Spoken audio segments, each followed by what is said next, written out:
Bihar topper series के एक और महत्वपूर्ण वीडियो में आप सभी का स्वागत है। जैसा कि आप सभी जानते हैं कि इस सीरीज का शुरुआत हम किए कि आपका मैट्रिक बोर्ड परीक्षा 2022 में काफी शानदार रिजल्ट आए और अगर आपके अंदर वो पोटेंशियल है, आपके अंदर वो क्षमता है, तो आपको ही बिहार टॉपर 2022 बनना है। इस सीरीज में हम आपको काफी शानदार शानदार मैट्रिक बोर्ड परीक्षा के लिए क्लासेस लेकर आ रहे हैं, लगातार मॉडल पेपर की चर्चा कर रहे हैं। तो आज हम लोग आपके हिंदी के नए मॉडल पेपर की चर्चा करेंगे, 100 ऑब्जेक्टिव वाला। यहाँ पे देख रहे हैं नया ऑब्जेक्टिव मॉडल पेपर है।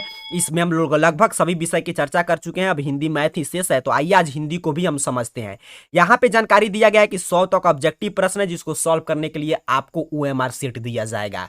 एक एक प्रश्न महत्वपूर्ण है। मैं बोला कि हमने इस सीरीज का शुरू में ही नाम दिया था सबसे पहले पूरे यूट्यूब पे टॉपर सीरीज। अब तो काफी लोग टॉपर सीरीज शुरू कर चुके हैं, तो उस समय से ही हमारा एक ही लक्ष्य है कि मैंने शुरू में ही आपको बोल दिया था कि इस सीरीज में भले ही हम लोग काफी कम क्लासेज आपके लिए लेकर आएंगे, लेकिन आपको प्रश्न हम वही बताएंगे जिनके पूछे जाने की संभावना इस साल की बोर्ड परीक्षा में सबसे ज्यादा है। एक एक प्रश्न का सर आंसर देते चलिएगा, क्योंकि जितना मैं आपके लिए मॉडल पेपर लेकर आया हूं, अगर जो छात्र सभी तैयार करके जाएगा, देखिए इससे बाहर कोई ऑब्जेक्टिव प्रश्न नहीं आएगा। क्योंकि हिंदी में आपको 100 ही पूछेगा, 50 बनाना है, तो अपने को क्या पढ़ना है कि 50 हमारा लड़ जाना चाहिए, क्योंकि हमको 50 ही बनाना है। चलिए पहले नंबर प्रश्न का आंसर देने का प्रयास कीजिए। नीचे कमेंट बॉक्स में जो भी आंसर नहीं मालूम होगा मैं सही आंसर बताऊंगा, आपको याद करते चलना है। पहला नंबर प्रश्न आपसे सर पूछ रहा है, मां कहानी किस लेखक के द्वारा रचित है। सेकंड हिंदी से प्रश्न की शुरुआत हुआ है, जल्दी से बताएंगे कि मां कहानी किस लेखक के द्वारा रचित है। तो काफी छात्र इसका आंसर दे चुके हैं कमेंट बॉक्स में कि सर ऑप्शन सी ईश्वर पटेलीकर। आपका चला आंसर बिल्कुल सही है, ऑप्शन सी राइट आंसर हो जाएगा। दूसरे नंबर प्रश्न का आंसर कमेंट करने का सभी स्टूडेंट प्रयास करेंगे। प्रश्न आपसे पूछ रहा है कि मंगू की मां की कितनी संतानें थी। आपको बताना है कि मंगू के मां को कितनी संतान थी, टोटल संतान पूछ रहा है। तो आपके सेकंड हिंदी से सभी प्रश्न स्पष्ट रूप से कहा गया है कि मंगू के मां को 4 संतान थी, तो ऑप्शन सी राइट आंसर हो जाएगा। नंबर प्रश्न का सही सही जवाब देने का प्रयास कीजिए। देखिए मैं शुरू में ही आपको बता चुका हूं कि आपको क्या करना है, हिंदी का फर्स्ट बुक और सेकंड बुक बार बार पढ़ जाना। देखिए हमारा काम है आपको सही दिशा सही डायरेक्शन दिखाना। अगर आप नहीं पढ़ेंगे तो एग्जाम आप ही को देना है, समस्या आप ही को होगा। तो अभी भी समय है, मैं फिर से आपको बता दे रहा हूं कि अभी भी समय है। क्लास देखने के बाद आप बार बार सेकंड हिंदी फर्स्ट हिंदी पढ़ जाइए, वहां से आप समझिए आधा प्रश्न वहीं से आप सॉल्व कर लेंगे, क्योंकि सिर्फ कहानी है, अच्छा अच्छा कहानी है। तीसरे नंबर प्रश्न क्या पूछा था कि नगर कहानी किस भाषा में अनुदित है। तो जितने भी छात्र इसका कमेंट बॉक्स में आंसर दिए सर की तमिल भाषा की कहानी है, तो बिल्कुल सही, इसका राइट आंसर है ऑप्शन बी। आगे देखिए चौथे नंबर प्रश्न की बात करें सर, तो प्रश्न आपसे कह रहा है कि पापपाती का उम्र क्या था। सभी सेकंड हिंदी से प्रश्न शुरू ही हुआ है, पूछ रहा है कि पापपाती की उम्र क्या थी। सर राइट आंसर है ऑप्शन सी, याद रखेंगे 12 वर्ष। जो भी प्रश्न नहीं मालूम है याद करते चलिएगा। 5 नंबर प्रश्न आपसे पूछ रहा है चला कि धरती कब तक घूमेगी कहानी किस लेखक द्वारा अनुदित है। लेखक का नाम, कवि का नाम, कविता का नाम कितना बार मैं कह चुका हूं कि याद कर लीजिए।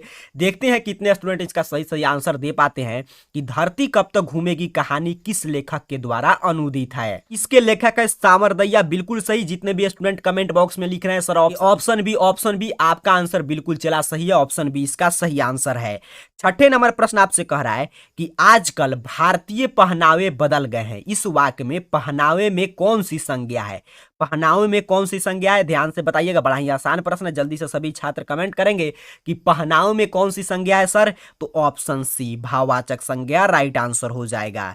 आगे बढ़ेंगे सर, 7 नंबर प्रश्न आपसे पूछ रहा है कि मैं आप चला जाऊंगा। इस वाक्य में आप कौन सा सर्वनाम है। आप, मैं नहीं पूछा है, आप कौन सा सर्वनाम है आपको बताना है। क्या कह रहा है कि मैं आप चला जाऊंगा, तो इसमें देखिएगा ध्यान से, आप अपने आप की बात हो रहा है, निजवाचक सर्वनाम है, ऑप्शन बी राइट आंसर करेंगे।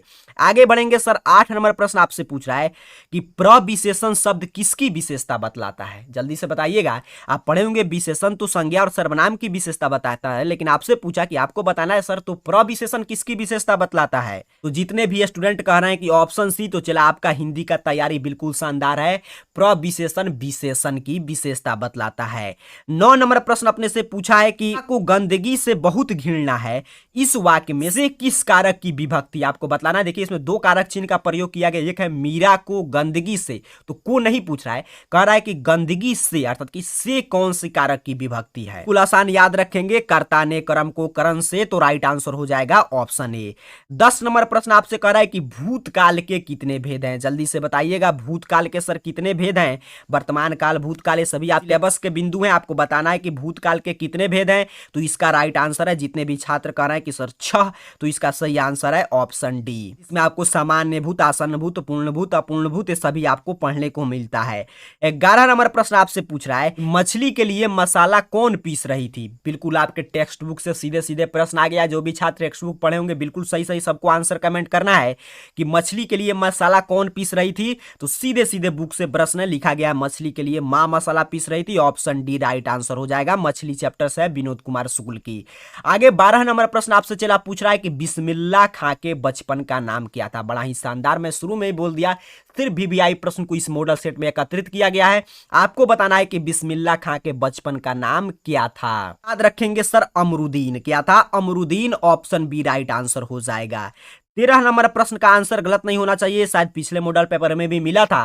कह रहा है कि सुजान रस खान किन की रचना है? जल्दी से बताइएगा, सभी आपके बुक से प्रश्न है। सुजान रस खान किन की रचना है? तो जो भी स्टूडेंट कमेंट बॉक्स में कह रहे हैं कि सर ऑप्शन बी, काफी छात्रों का कमेंट आ रहा है, तो आपका चला आंसर बिल्कुल सही है। ऑप्शन बी रस खान की रचना है। 14 नंबर प्रश्न भी बड़ा ही महत्वपूर्ण और क्वेश्चन बैंक से छाप दिया गया है। बहुत बार मैट्रिक बोर्ड परीक्षा बिहार बोर्ड ने इस प्रश्न को पूछा है कि बिस्मिल्लाह खां की शहनाई के साथ किस मुस्लिम पर्व का नाम जुड़ा है? अभी स्टूडेंट इसका आंसर कमेंट बॉक्स में बताएंगे। सर बिस्मिल्लाह खां के शहनाई के साथ किस मुस्लिम पर्व का नाम जुड़ा है? तो राइट आंसर देखिएगा ध्यान से, ऑप्शन सी पे दिया गया है, मुहर्रम। याद रखेंगे, नहीं मालूम होगा तो ऑप्शन सी मुहर्रम, इसीलिए मैं सही आंसर भी बता रहा हूं। 15 नंबर प्रश्न सर आपसे पूछ रहा है कि काशी किसकी पाठशाला है? जल्दी से ऑप्शन पढ़िए, आंसर कमेंट कीजिएगा। इस सीरीज के सभी क्लास अगर आप देख लेते हैं, मैं प्लेलिस्ट तैयार कर दिया हूं। प्लेलिस्ट में तो एक एक दिन वीडियोज और क्लास की संख्या बढ़ते हुए जा रहा है, लेकिन फिर भी अगर समय निकालकर आप देख लेते हैं तो देखिएगा आपकी तैयारी कितना आसान हो जाएगा। पूछा आपसे कि काशी किसकी पाठशाला है सर, तो ऑप्शन ए संस्कृति की। काशी किसकी पाठशाला है? संस्कृति की। मेरे साथ दोहराते चलिए, प्रश्न आपको याद हो जाएगा, इसलिए मैं इतना अच्छा से आपको प्रश्न बोल बोल कर एक एक समझा देता हूं, ताकि अगर मेरे साथ आप प्रश्न पढ़ेंगे, रिपीट करेंगे, तो आपको रटने की आवश्यकता नहीं पड़ेगा। 16 नंबर प्रश्न सर आपसे पूछ रहा है, कौन चाहते थे कि सभी देशों की संस्कृति की हवा उनके घर के पास बहती रहे? सीधे सीधे क्वेश्चन बैंक से प्रश्न है। ये सब प्रश्न बिहार बोर्ड के लिए हर साल के लिए महत्वपूर्ण होता है। पूछ रहा है कि इस चारों व्यक्ति में से कौन कहे हैं कि कौन चाहते थे कि सभी देश की संस्कृति की हवा उनके घर से बहती रहे? तो सर शिक्षा और संस्कृति चैप्टर से प्रश्न है, कौन चाहेंगे? तो इसका राइट आंसर है महात्मा गांधी। 17 नंबर प्रश्न आपसे पूछ रहा है चला कि गुरु नानक का जन्म लाहौर के किस ग्राम से हुआ था?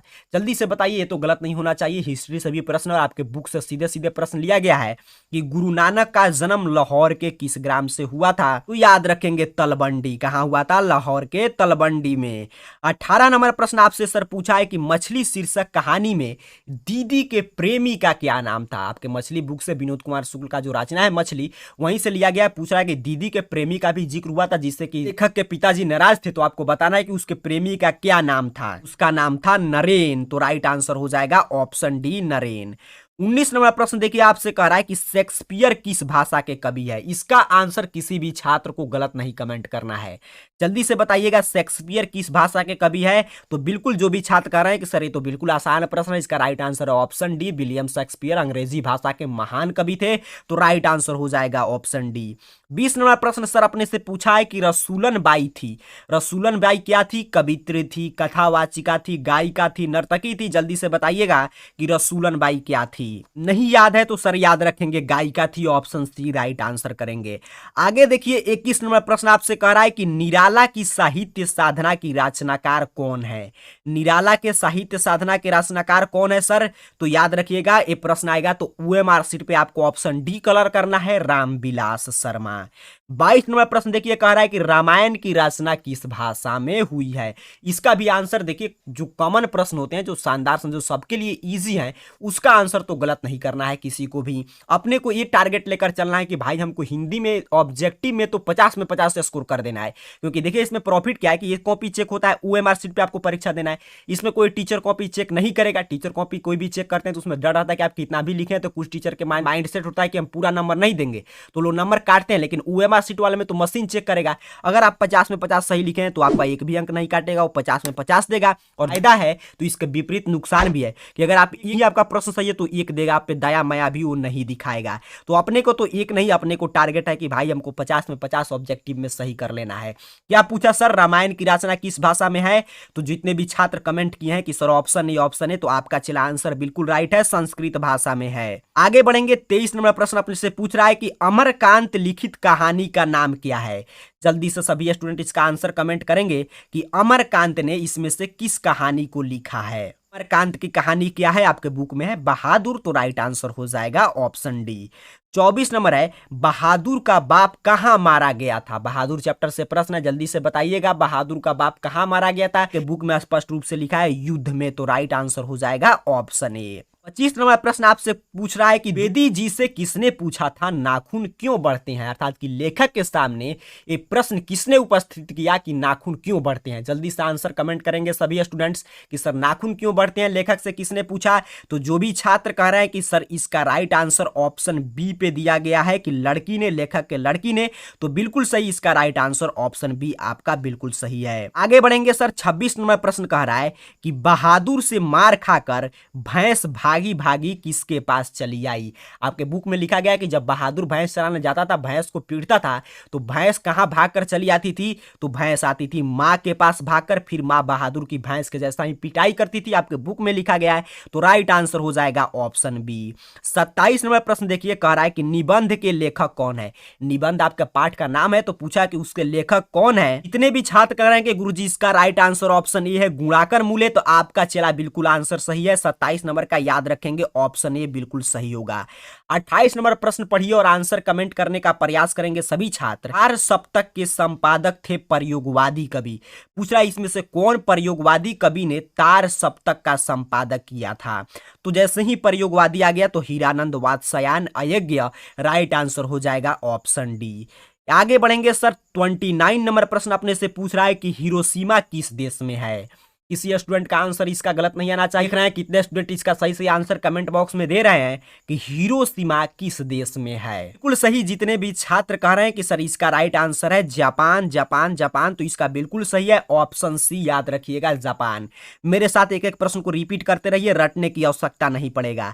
30 नंबर प्रश्न आपसे पूछ रहा है कि दूर से ही ललकारता कौन, मैं जवाब देता दोस्त, पंक्ति किस पाठ से है? मैं इसीलिए बोला, देखिए एक एक पाठ अगर आप पढ़े रहेंगे तो आपको सेकंड नहीं लगेगा इस प्रश्न को सॉल्व करने में। आपको बताना है, पूछ रहा है कि आपके किस कविता में कहा गया है कि दूर से ही ललकारता कौन, मैं जवाब देता दोस्त? तो ये है सर एक वृक्ष की हत्या। नहीं मालूम है तो याद रखेंगे ऑप्शन ए के साथ राइट आंसर जाएगा। 1 नंबर प्रश्न पूछ रहा है आपसे कि बहादुर अपने घर से क्यों भागा था? कुछ देर पहले बताया कि मां की मार के कारण बहादुर घर से भागा था, तो राइट आंसर हो जाएगा सर ऑप्शन सी, 31 का सही आंसर है।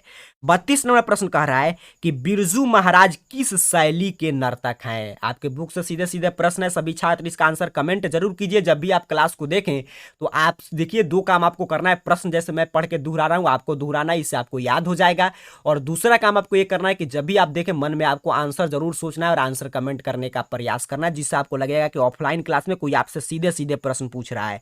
पूछा गया है कि बिरजू महाराज किस शैली के नर्तक थे? तो कथक, तो राइट आंसर है ऑप्शन डी। आगे बढ़ेंगे सर। 33 नंबर प्रश्न आपसे पूछा है कि अशोक वाजपेयी जी का जन्म कब हुआ था?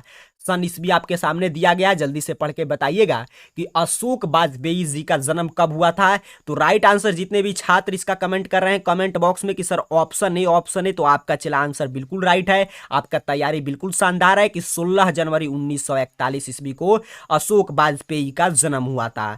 34 नंबर प्रश्न सभी स्टूडेंट पढ़ेंगे और कमेंट बॉक्स में इसका आंसर देने का प्रयास कीजिए कि विल नब्य क्या है।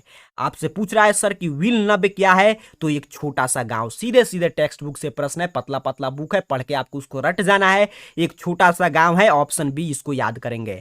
35 नंबर प्रश्न आपसे कह रहा है कि हमारी नींद कविता कहां से ली गई है? सभी स्टूडेंट इसका प्रश्न का जवाब देने का प्रयास कीजिए कि हमारी नींद कविता किस कविता संग्रह से लिया गया है? तो दुष्चक्र में शस्त्रा से लिया गया है, ऑप्शन सी इसका राइट आंसर है। 36 नंबर प्रश्न अपने से पूछ रहा है कि बाबा साहेब भीमराव अंबेडकर का जन्म कब हुआ था। ऑप्शन पढ़िए और आंसर कमेंट करने का प्रयास कीजिए कि बाबा साहेब भीमराव अंबेडकर का जन्म कब हुआ था। पहला चैप्टर श्रम विभाजन और जाति प्रथा से प्रश्न है। ओएमआर शीट पे ऑप्शन ए कलर कर देना है 14 अप्रैल 1891 ईस्वी में। 37 नंबर प्रश्न सर आपसे पूछा है कि 20 के दांत कहानी के रचयिता कौन है। अर्थात कि 20 के दांत कहानी किसने लिखा है। तो जितने भी स्टूडेंट कह रहे हैं कि सर ऑप्शन ए नलिन बिलोचन शर्मा ने लिखा है, तो आपका चला आंसर बिल्कुल सही है। इसका राइट आंसर हो जाएगा ऑप्शन बी। 38 नंबर प्रश्न अपने से पूछ रहा है कि मैक्स मूलर के अनुसार सच्चे भारत का दर्शन कहां हो सकता है। अगर आप बुक को अध्ययन किए हैं तो ऐसे ही शानदार शानदार प्रश्न आपको देखने को मिलेगा। आपका आंसर कोई गलत नहीं होगा। देखते हैं कि इतने स्टूडेंट इसका सही सही आंसर दे पाते हैं कि मैक्स मूलर के अनुसार सच्चे भारत का दर्शन कहां हो सकता है सर। तो ऑप्शन सी ग्रामीण भारत में राइट आंसर हो जाएगा। आगे बढ़ेंगे सर 39 नंबर प्रश्न की बात करें तो प्रश्न कह रहा है कि पराजय में कौन सा उपसर्ग है। जल्दी से बताइएगा कि पराजय में कौन सा उपसर्ग है। तो पराजय तो ऑप्शन बी याद रखिएगा परा उपसर्ग होगा। 40 नंबर सर प्रश्न आपसे पूछा है कि किसने कहा था पुराने अच्छे नहीं होते सब नए खराब ही नहीं होते। बड़ा ही शानदार है, सीधे सीधे आपके बुक से लिया गया है कथन। कह रहा है किसने कहा था। ऑप्शन आपको दिखाई दे रहा है कि सब पुराने अच्छे नहीं होते लेकिन सब नए खराब ही नहीं होते। तो ये कथन है हजारी प्रसाद द्विवेदी जी का। तो राइट आंसर हो जाएगा ऑप्शन बी। आगे देखिए 41 नंबर प्रश्न का आंसर बिल्कुल सही सही सब लोग कमेंट करेंगे। कह रहा है कि अमृत का पर्यायवाची शब्द व्याकरण खंड से है। पर्यायवाची शब्द मैं पिछले क्लास में भी आपको सजेस्ट किया था कि आपको पढ़ लेना है अच्छा से। पूछा है कि अमृत का पर्यायवाची शब्द क्या होगा। तो जितने भी छात्र जानते होंगे उनका बिल्कुल सही आंसर आ रहा है ऑप्शन बी सुधा जो है अमृत का पर्यायवाची शब्द है। 42 नंबर प्रश्न आपसे पूछ रहा है कि मंगू के बड़ी बहन का नाम क्या था। सीधे सीधे सेकंड हिंदी से प्रश्न लिया गया है। जल्दी से बताइएगा कि मंगू के बड़ी बहन का नाम क्या था सर। तो ऑप्शन ए कमू। इसका राइट आंसर देखिए ऑप्शन ए पे दिया गया है। 43 नंबर प्रश्न पूछ रहा है कि सातकोड़ी होता कथाकार हैं। सातकोड़ी होता जो आपके सेकंड हिंदी में है तो किस भाषा के कथाकार हैं आपको बताना है। इतने भी स्टूडेंट कह रहे हैं कि सर ऑप्शन सी उड़िया के कथाकार हैं। तो आपका चला आंसर बिल्कुल राइट है। 44 नंबर प्रश्न कह रहा है कि कमर कसना मुहावरे का अर्थ है। देखते हैं 44 नंबर प्रश्न का आंसर कितने छात्र कमेंट बॉक्स में सही सही दे रहे हैं। बिल्कुल आसान सा मुहावरा पूछा है कि कमर कसना मुहावरे का अर्थ क्या है सर। तो जितने भी छात्र कह रहे हैं कि सर ऑप्शन बी तैयार होना, आपका आंसर बिल्कुल सही है। याद रखेंगे ऑप्शन बी इसका सही आंसर है। 45 नंबर प्रश्न देखिए हिंदी से भी है और उसके साथ साथ हिस्ट्री में भी यह प्रश्न उपयोगी होगा। कह रहा है कि दक्षिण अफ्रीका से गांधी जी भारत कब लौटे। इतने भी स्टूडेंट कह रहे हैं कि सर इसका राइट आंसर ऑप्शन बी पे दिया गया है और आपको नहीं मालूम है तो याद कर लीजिए 1915 ईस्वी में लौटे थे। तो राइट आंसर हो जाएगा ऑप्शन बी। 46 नंबर प्रश्न है कि मेघदूत का जर्मन भाषा में अनुवाद किसने किया। तो आपके बुक में जर्मनी के राइटर एक ही है मैक्स मूलर, तो इन्होंने ही अनुवाद किया होगा। तो राइट आंसर हो जाएगा ऑप्शन सी मैक्स मूलर इसका सही आंसर है, याद रखिएगा। 47 नंबर प्रश्न आपसे पूछ रहा है कि मंगमा को किससे विवाद था। जल्दी से बताइएगा। बड़ा ही आपके सेकंड हिंदी के प्रथम चैप्टर वाली मंगमा से लिया गया है कि मंगमा को किससे विवाद था सर। तो आपके बुक में स्पष्ट रूप से लिखा गया है बहू से। तो राइट आंसर हो जाएगा ऑप्शन बी। 48 नंबर प्रश्न आपसे क्या पूछा है कि लक्ष्मी के पति का क्या नाम था। सभी स्टूडेंट इसका सही से आंसर देने का प्रयास करेंगे कि लक्ष्मी के पति का क्या नाम था। तो आपके बुक में स्पष्ट रूप से लिखा गया कि वो बाहर कमाने गया था। लक्ष्मीपति का नाम था लक्ष्मण। तो राइट आंसर हो जाएगा ऑप्शन बी लक्ष्मी लक्ष्मण, याद रखिएगा। 49 नंबर प्रश्न आपसे पूछ रहा है कि किस नदी के बांध के नीचे लक्ष्मी का घर था। किस नदी के बांध के नीचे लक्ष्मी का घर था आपको बताना है। तो बिल्कुल शानदार, जितने भी छात्र कह रहे हैं कि सर देवी नदी के बांध के नीचे, तो उनका आंसर बिल्कुल राइट है, ऑप्शन डी इसका सही आंसर है। 50 नंबर प्रश्न कह रहा है कि पाती बेहोश क्यों पड़ी थी।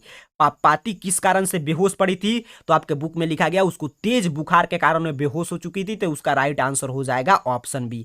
आगे 100 ऑब्जेक्टिव प्रश्न है तो हुए 50 ऑब्जेक्टिव प्रश्नों की चर्चा हम लोग कल करेंगे इसी समय। तब तक के लिए फिर से आपको हिंदी को पढ़ के आना है। नीचे कमेंट बॉक्स में बताना है कि 50 में से आपने कुल कितने प्रश्न का सही सही आंसर दिया है। उसके साथ साथ इस क्लास को लाइक जरूर कीजिएगा। अगले जो शेष बचे 50 ऑब्जेक्टिव है उसकी चर्चा हम लोग अगले वीडियो में करेंगे। तब तक के लिए पढ़ाई करते रहे, रिवीजन करते रहे। आप सभी को बहुत बहुत धन्यवाद।